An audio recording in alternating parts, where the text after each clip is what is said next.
Hi, boys and girls. I'm going to continue to read Chocolate Fever, and today I'm going to start with Chapter 9, and it's called Hijacked. Mac turned off the cab lights and reached for the switch that would start the diesel. But at that very moment, a loud voice from the darkness outside the truck said, "Reach for the sky. Don't make a move. Hands up. We've got you covered." Mac froze at the wheel. Henry's heart leaped up in his throat, ricocheted around, and settled back down in his chest again. Two men jumped into the truck, one on each side. Each man carried a small blue gun. The guns were pointed straight at Mac. After a moment, Mac found his voice. "What is this?" he asked. The man on Mac's side of the truck, the one with the mustache, said, "This, sir, is a robbery, a stick-up, a hijacking, in fact. Section 3, Part 4 of the Criminal Code." Mac said, "Oh." "Right, Louie," said the man on Henry's side of the truck. He was the smaller of the two thieves, and instead of a mustache, he wore glasses, and he had a lopsided smile. He said, "I'm Lefty, and he's Louie. People get us mixed up sometimes, but I don't know why." Henry said, "Oh, my name is Henry Green, and this is Mac." Louis said, "Oh, it's nice to meet you, I'm sure, even under these unfortunate circumstances." Polite as they seemed to be, Lefty and Louis were still pointing their guns at Mac and Henry. "You sure you want to do this?" Mac asked. He seemed to be puzzled by these hijackers. "I think you're going to be in a whole lot of trouble," Mac told them. "Trouble?" said Louis. "You will be in trouble if you don't do exactly as I say. Now climb up in that bunk, both of you, so we can get on with our job." Henry did as he was told, with Mac following slowly behind him. Mac was getting angry, Henry could see, but when he spoke, his voice was still very calm. "I don't suppose it would do much good to tell you that you're breaking the law," Mac said. Louis laughed. "Breaking the law? Ha ha ha. Mister, we're just fracturing it." And with that, Lefty jumped into the driver's seat, Louis took his place beside him, and the truck began to roll. Mac still had something on his mind, and above the roar of the motor, he called down to the two thieves. He said, "You better stop now. I think you're making an awful mistake." Louis said, "There's no mistake about it. We know exactly what we're doing. We are hijacking a cargo of expensive furs." Mac looked dumbfounded. "Furs?" he cried out. "Furs?" And with that, Mac started to laugh. Ha ha ha ha! He laughed so hard tears came to his eyes and were rolling down his cheeks. "Oh, Lord! They think they're stealing furs." The more Mac laughed, the more concerned Louis became. He signaled Lefty to stop at the truck, and when he had, they turned and they looked at Mac. In a low voice they said, "No furs in this truck?" Mac had to take a deep breath because he was laughing so hard, and he said, "No furs? Then what?" Mac quickly said, "Candy bars." "Ha ha ha ha! We have candy bars." "Oh no," Louis said. Mac continued, "We have chocolate bars with almonds."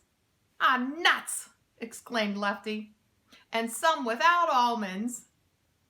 "What are we going to do with a bunch of chocolate bars, you genius?" Lefty said to Louis. And Mac continued laughing. "Ha ha! We have some with crunch. We have some without crunch. Ha ha ha ha!" "Chocolate bars? I can't believe it," said Louis. "You said this job would be like taking candy from a baby," Lefty said. "But chocolate bars?" Mac continued, "And we have some with caramel." As Mac continued his roll, he was laughing and laughing. The two thieves sat quietly in the front seat, staring at each other. After a while, Lefty said, "What do we do now?" "I don't know," Louie replied, "but I'll think of something. Meanwhile, let's get this truck and let's get it rolling so we can get to the hideout." Mac continued, "And we have some with peanut butter, ha ha ha, but none with furs, ha ha ha ha." With Mac's laughter ringing in their ears, the unhappy thieves looked glumly ahead as the truck rumbled through the night. And that's the end of chapter 9.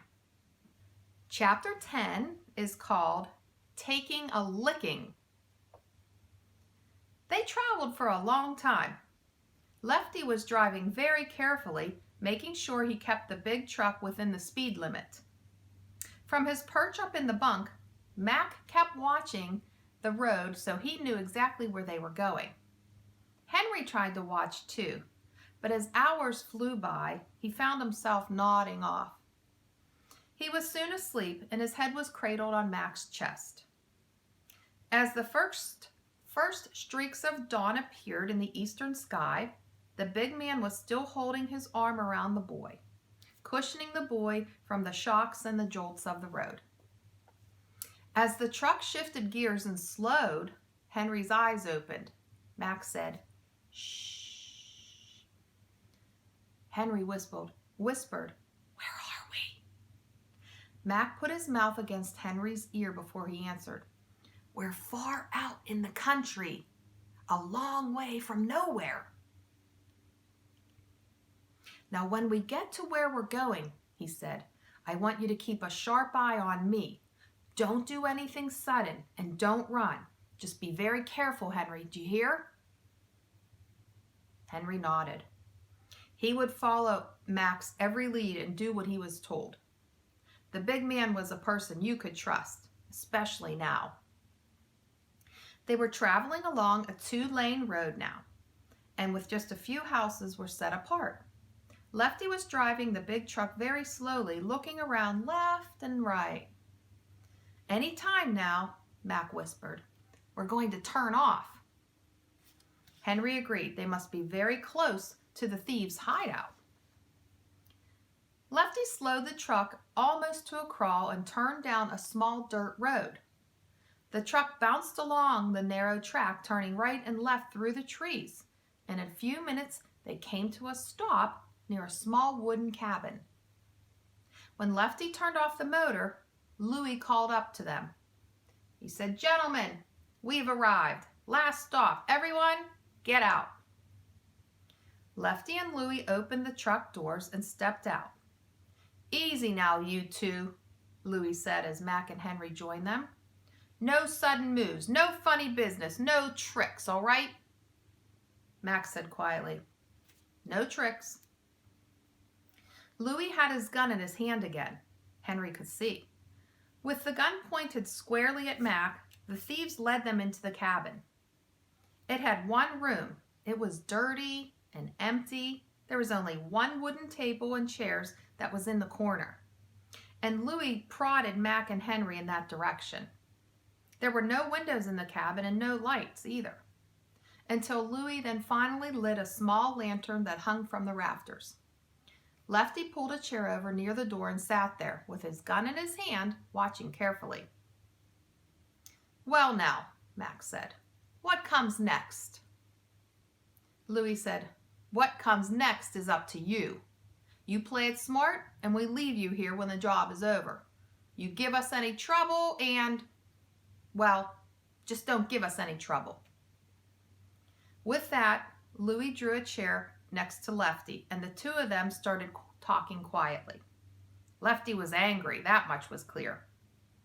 "What do we do with a load of candy?" they heard him say. Louie spent most of his energy trying to keep Lefty calm.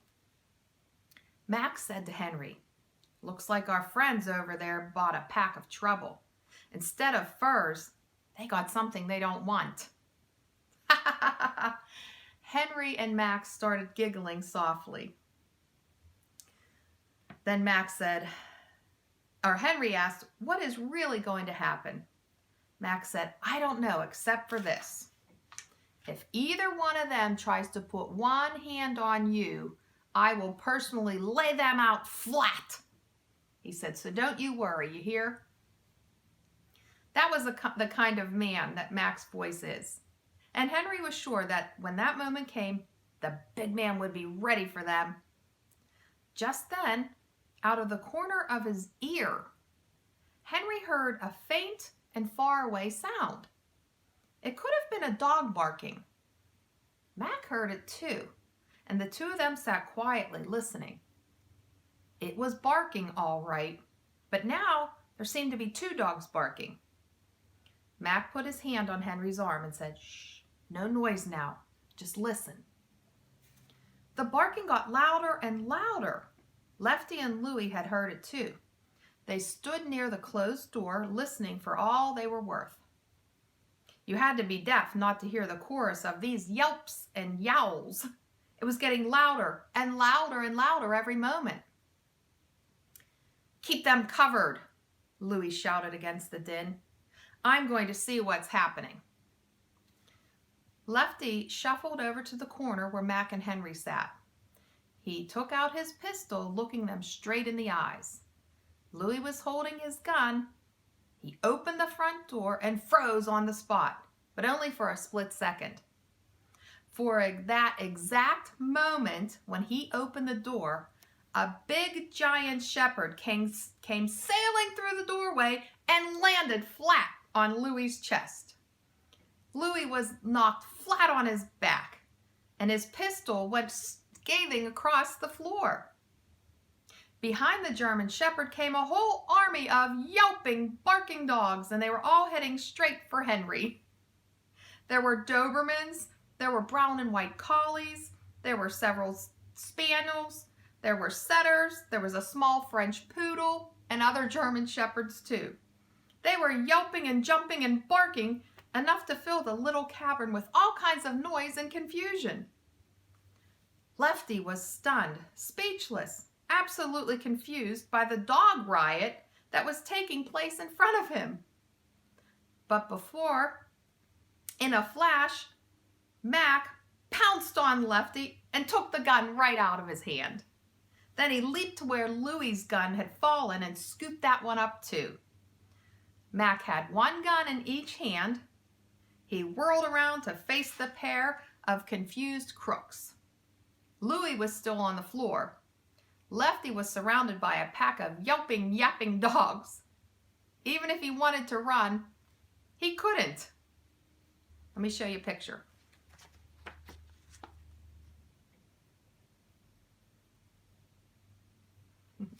See all the dogs that attacked them?